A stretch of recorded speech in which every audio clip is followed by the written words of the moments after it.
to evolve like intimately, you know, and it's some of that's taken a long time to get through, and different like class, like not classes, but like ayahuasca really helped me a lot. Different medicines helped a lot with like just unbinding all that anxiety that was just like this young person who just didn't know how to relate to females, you know? You know, so I've been speaking recently about MoonPay and what it is and what it ain't, baby. Cause you know, I've had 1 foot in crypto and 1 foot out over the years. I'm walking that line, you know, but I'm not going to stop telling you about MoonPay because it's where I'm at now. It's what's brought me back into the crypto game. MoonPay powers the entire world of crypto. Some people say they are the PayPal of crypto. Seriously, nearly every crypto app you're using or thinking about using uses MoonPay to let you buy crypto with your favorite payment methods, including credit cards, debit cards, Venmo, and even PayPal. MoonPay is partnered with Backpack, a self-custodial wallet built for Solana and many blockchains. Backpack prioritizes user experience and security, and partnered with MoonPay so you can now buy and sell crypto using most major payment methods. Remember, while MoonPay makes buying crypto straightforward, and while I enjoy using it for my crypto choices, it's essential to do your own research and understand the risks involved. Crypto trading can be volatile, and you could lose your investment. MoonPay is a tool to facilitate your transactions, not a source of financial advice. Trade responsibly. It's that time of year, baby. It's the season is ahead, that sunlight season. And they say the sun is going to be brighter than ever. They say this will be one of the hottest summers on record down in New Orleans. So you want to make sure that you're prepared with a pair of eye coverings that have got you covered. Our friends at Shady Rays have you covered with premium polarized shades that won't break the bank. Shady Rays is an independent sunglasses company offering a world-class product rated 5 stars by over 300,000 people. Their shades have durable frames and crystal clear optics, making them the perfect choice for all outdoor adventures. And exclusively for our listeners, Shady Rays is giving out their best deal. Head to shadyrays.com and use code Theo for 35% off polarized sunglasses. Just try for yourself the shades rated 5 stars by over 300,000 people. Go to ShadyRays, ShadyRays.com and use code Theo to get 35% off polarized sunglasses. You know, this is going to sound crazy because it's June, pretty much. Pretty much it's almost June. And I'm still recovering from the Christmas holidays. That's just who I am. I'm still recovering from the previous. I never put it all together after that, to be very honest with you. And, you know, overall, life in general can be chaotic. But if you're in charge of order fulfillment for an e-commerce business, you know that is its own special kind of chaos. Unless you're rocking with ShipStation. ShipStation helps you be able to count on your day-to-day remaining calm. Our experience with ShipStation has been monumental. From using it to help us get out of our original relationship with shipping and with organizing, with our website and with our merch. Calm the chaos of order fulfillment with shipping software that delivers. Switch to ShipStation today.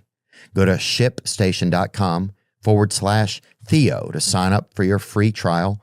That's shipstation.com/THEO.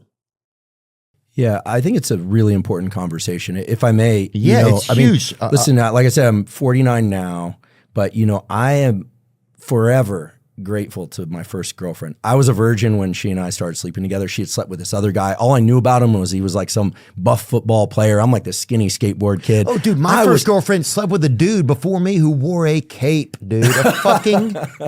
He wore a cape?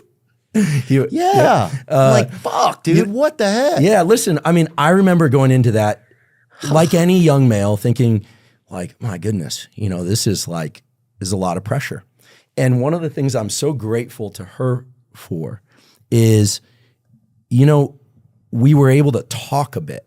At first, no, it was just like, you just want it to go perfect, right? Yes. You just want it to go perfect. And I will say, one of the huge mistakes people make, maybe we can save some people, men and women, young men and women, some serious stress. One of the huge mistakes people make is to try and take that edge off with alcohol. Oh. First of all, it starts to really muddy all the consent stuff. So you're already playing with fire, right? Because when people are inebriated, they're not in their right mind. Yeah. Right? So the other thing is that by chemically removing that stress, many people come to depend on those chemicals to relax, and they don't learn the skills, right? As I always joke, now it's not a joke, it's serious. Nowadays, like every young male who wants to get a little bit, jacked is like, should I take TRT? And I'm like, dude, you're 25. You're already filled with testosterone. They're like, yeah, but and you're like, learn how to train, learn how to eat. And when you're in your late 40s, talk to a doctor, freeze some sperm because it's going to shut down your sperm production. Maybe then, but just chill. And in the same way, it's like, I think there's immense pressure. There's also something that's happening now that I hear about a lot, which is from the beginning of time, women have talked to one another. Mm-hmm. Okay. I had the chatty Cathy. You heard of that term? No, is that what it's called? Yeah, it's a famous term. Who brought it up? Let's get to the bottom of that term really quick because people have heard it a lot, and you don't know where it really started. Do we know that the phrase chatty Cathy originally came from the name of popular talking doll manufactured by Mattel in the 1960s?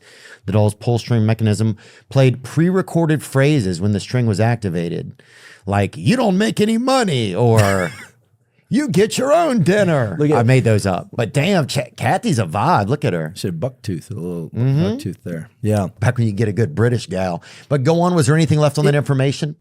Over time, the term chatty Cathy became a common idiom to describe someone who is especially talkative. And I'm just joking, ladies. But that's interesting where that came from. I never knew. Always heard that. I never heard that term. So I had the great benefit and the disadvantage as well of having a sister, right? Okay. Having a sister is great because you don't think women are weird. Like I grew up with a girl living next door to me, and my sister. True. We shared a bathroom, all that. But I also heard the way her and her friends talk about boys. And so from a young age, I was like, man, I can't make a mistake on a first date. I got to do everything perfect because it's going to be the rundown. But back then, there was no social media. Now young guys tell me, they are terrified to go out on dates because let's say they do something wrong. Let's say they're less than perfect. They are very concerned it's going to end up on some site and they're going to be shamed. And I'll tell you, I do think, and of course I take the male perspective because that's the only body I've ever lived in, but I do think that a lot of the complaints about, there are no men today, young males like in the 20s and 30s, a lot of these guys are terrified because they feel like everything's potentially going to become public, positive or negative. And I hear a lot from young males about the pornography question, about all this. And I like, there's one kid that I've kind of mentored over time. I've known him since he was a little kid, and now he's in his 20s and he's doing great in life. But he's had his challenges, and I'll tell you, it's really interesting. He said to me, he goes, look, it's hard. He's a good-looking kid. Right now he's working construction. He's doing great. And he said, look, it's hard to find someone who just kind of keeps your relationship just the two of you. Yeah. But he did. He had a girlfriend. She wasn't the one. So he found one, and they have a closed container, they call it. There's like the new language or something. And he's like, man, it's awesome. And he's like, if I'm nervous about something related to intimacy, we talk about it. Turns out she's nervous too. And he feels super safe. But he had to literally ante that up because where he went to school, I won't say where he went to school because he'll murder me. Yeah. But it's like the opposite. Arizona State, right? Exactly. There's all this stuff about people talking behind the scenes and then posting it to the internet, and that's enough. And so that drives guys more into the loneliness and isolation of porn and substance abuse.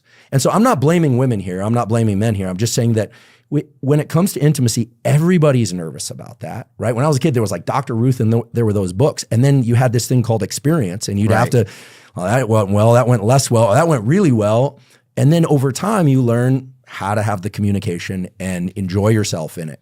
Yeah, but it's hard. It's difficult. Now you can have a thing where it's like, say you go out on a date with a girl, and then they could make a video like, oh, this guy tried to kiss me, what a lose. Just like, but I guess guys could do that too. But just the risk of that on either side, it's like, then that wins. You know, it's like, how many times are we going to let technology defeat what just means being human, right? And like, and at what point do we start to choose like, hey, I want to make a moral, like a choice for myself, and whoever I'm going to date with, maybe have a talk with them first or something, like, you know. But it's like every time it's like technology is the one that seems to like take away like things that used to be so real to us. Yeah, because then you're both in a cave, you're both just masturbating or whatever, and you're both like brokenhearted in some semblance, it seems like. Is that crazy to say that? No, I don't think so at all. I mean, listen, text messages, I hate telling people this, but like everything you text is potentially public. Yeah. I don't care if you're a public facing, AKA famous person or not. And that terrifies people. At the same time, you know, there can be great intimacy through writing. You know, my first girlfriend and I wrote each other letters for years. I still have letters from girlfriends. Yeah. And, you know, I cherish those. I don't break them out too often. If you have a new girlfriend, you basically you got to hide those away pretty carefully. But I assume anyone I date's got those, you know, from their former relationships. Yeah, every now and then I'm not bothered by that. I mean, that's part of their experience. You go get them out. But I agree, man. I get nervous because sometimes, like for a date or something, I would like to do, well, let's do a Zoom call or something first, because it's like, you know, especially if we live a little bit away from each other, let's see if we even talk well or something. But then you're worried like, well, is somebody recording this or what's going on? Yes, but they're recording like, it. No, yeah, I'm just kidding. Could be. I mean, listen, well, the old stereotype was girls feared getting slut shamed. Right. Guys feared getting dork shamed, like loser shamed. Yeah. Right? Big, you know, it's been said by the evolutionary biologists. Donnie's you know, a loser, dude. Well, and they speculate a lot, but the evolutionary biologists will say, you know,